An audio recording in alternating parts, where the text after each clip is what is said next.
சொந்த ஐடியில கமெண்ட் பண்ண கூட தைரியம் இல்லாம ஃபேக் ஐடி கிரியேட் பண்ணி அந்த பொண்ணை உரிமையில கண்ணாப்பண்ணான்னு பேசுறது. ஏன் என்ஆர்ஐ உமன், அதாவது வெளிநாட்டுல வாழ்ற இந்திய பெண்கள் திருப்பியும் இந்தியா வர ஆசைப்பட மாட்டாங்க?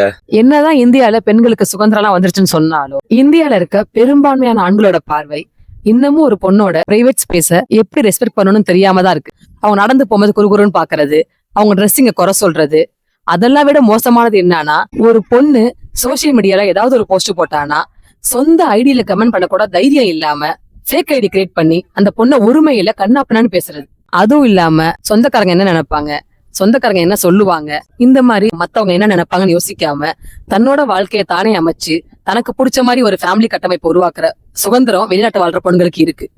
அதனாலதான் வெளிநாட்டை வாழ்ற பொண்ணுங்க யாரும் திருப்பி இந்தியா வர விரும்புறது கிடையாது. இன்னும் சொல்ல போனா வெளிநாட்டு வாழ்க்கைங்கிறது அவ்வளவு சுலபம் கிடையாது. யூஎஸ், யூரோப்ல உள்ள கண்ட்ரீஸ்ல எல்லாம் டாக்ஸஸ் அதிகம், எக்ஸ்ட்ரீம் கிளைமேட், 2 பேர் வேலைக்கு போனா சர்வே பண்ணவே முடியும். இவ்வளவு டிஃபிகல்ட்டி இருந்துமே வெளிநாட்டு வாழ்ற பெண்கள் அங்க வாழும் நினைக்கிறதுக்கு காரணம் அவங்களோட சுதந்திரம் மட்டும்தான்.